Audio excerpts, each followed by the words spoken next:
Ladies and gentlemen, we interrupt your regularly scheduled programming to bring you this special bulletin. Kathleen Kennedy apparently is ready to retire, but don't get your hopes up too fast, ladies and gentlemen. There are some stipulations with her statement. This article from That Park Place, Marvin Montanaro, goes with Kathleen Kennedy ready to retire, but is waiting for a win, according to entertainment analysts.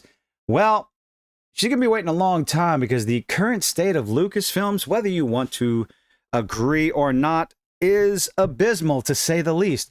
Not too many shows coming out on Disney Plus with high acclaim, although if you listen to the Disney Star Wars shills, it paints a different story, but and whether you like it or not, the Disney trilogy failed. It was an absolute failure. Sure, it made a ton of money, but in the grand scheme of things, all it did was promote diminishing returns as far as interest goes.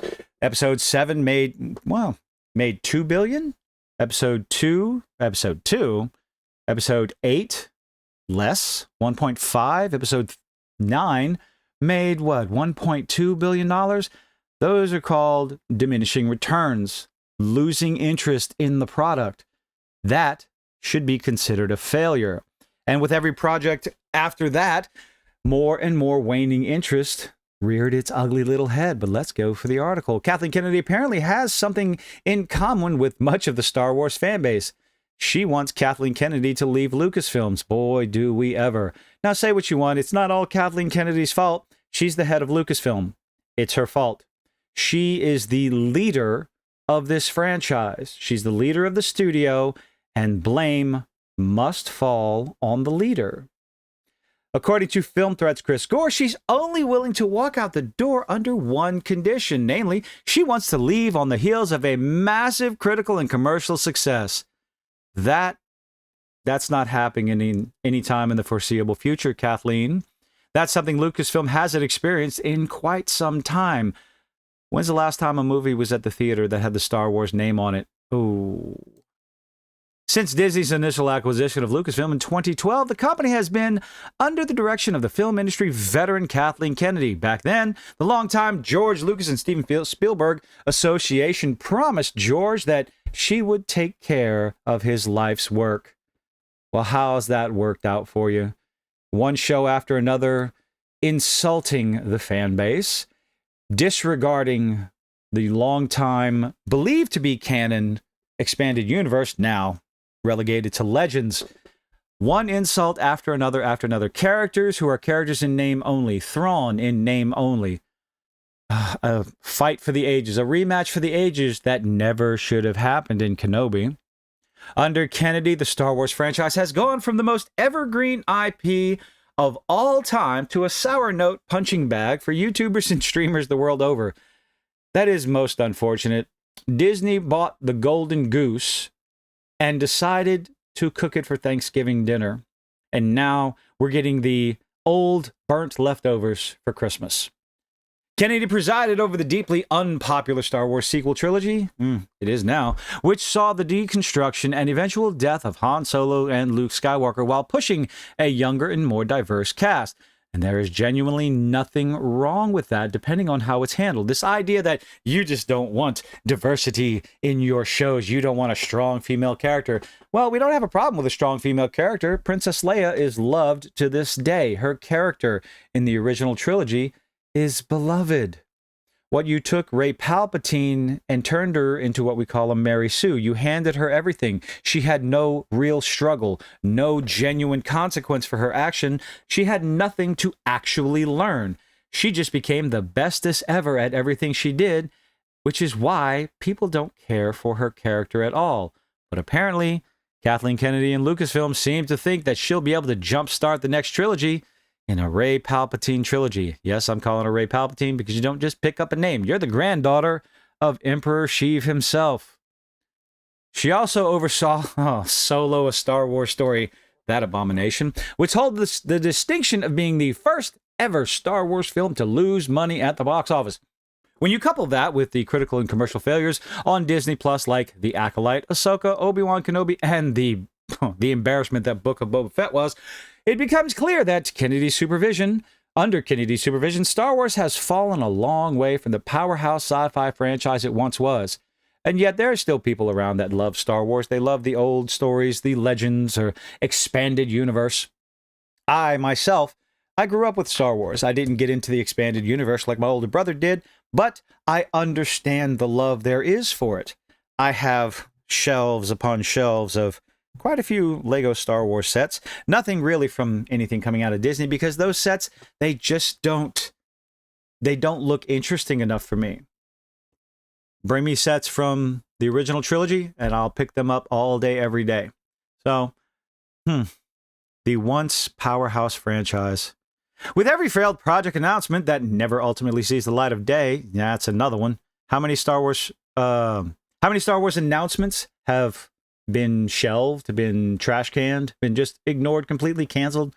We have quite a few. When will Kathleen Kennedy leave Star Wars? When will Disney fire Kathleen Kennedy? The answer is never. How does Kathleen Kennedy still have a job? To this day, I don't think we even know. There is no answer for that because, according to Film Thread's Chris Gore on a recent episode of The Pro Show with WDW Pro, Kathleen Kennedy actually wants to leave Lucasfilms. Then leave.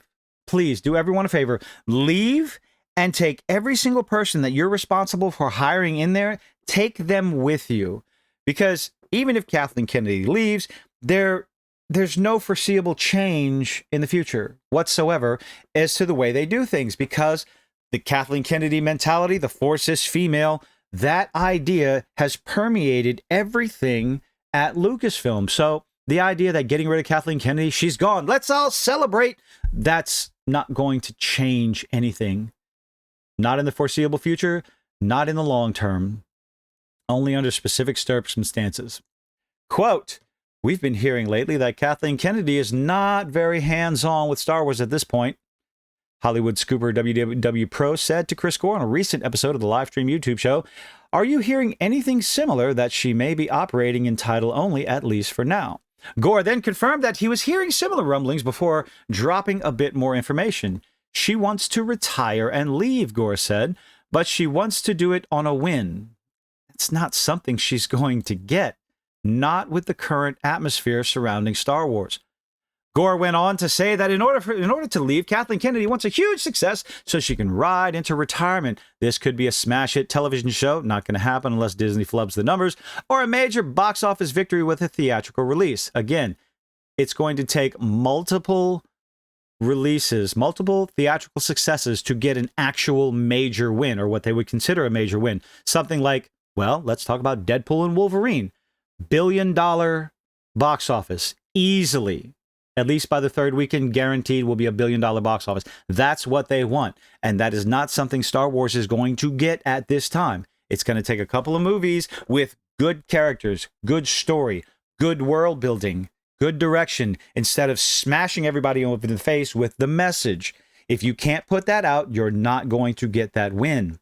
In other words, she wants to go out on a high note like George Costanza on Seinfeld. She's waiting to go out on a big win, and she hasn't had one. She won't have one. It stands to reason that Kathleen Kennedy would want to retire. She's 71 years old and has enjoyed a long and highly lucrative career in Hollywood. However, if recent projects are indicative of what the studio under her leadership is capable of, then we might be stuck with Kathleen Kennedy for a long, very long time. Oh boy, let's get into some numbers here. Thank you very much. The Acolyte, for example, had an atrocious showing on Disney Plus with Rotten Score Tomatoes. Audience scores on Rotten Tomatoes falling as low as 13% during the show's initial run, sits at 17% of this writing and probably recording. Acolyte also vanished from the Nielsen's top 10 streaming shows after just 4 episodes. Not good. That Park Place editor-in-chief, John F. Trent, also pointed out that the Leslie Headland-led live-action series lost 75% of the audience from episode 1 to the finale. My goodness, that tuned in for the season 2 finale of The Mandalorian.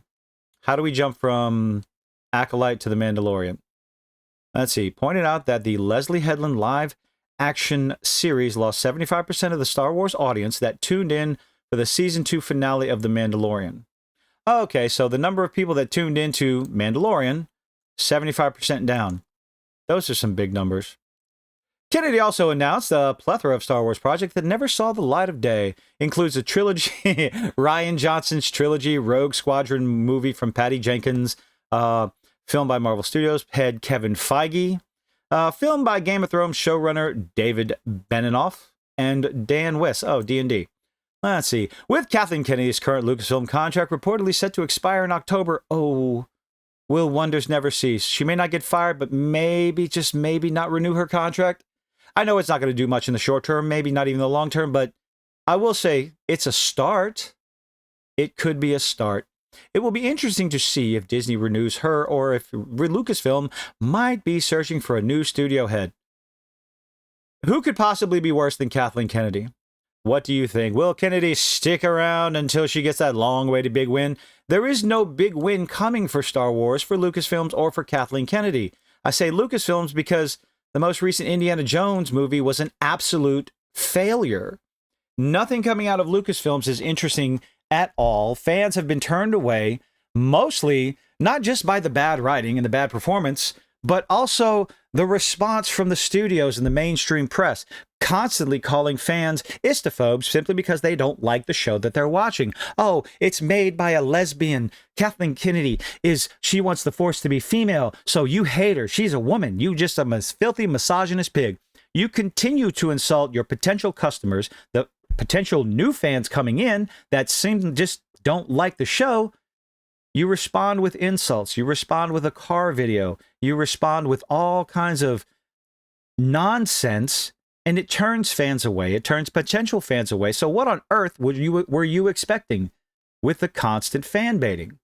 You combine both of them, and there is no win, no big theatrical box office win in sight for Kathleen Kennedy or for Lucasfilm. But let me know what you think in the comments section down below. Leave a like, leave a dislike, do all those nifty little things that YouTube is begging you to do, and I hope to see you on the next one. Bye-bye.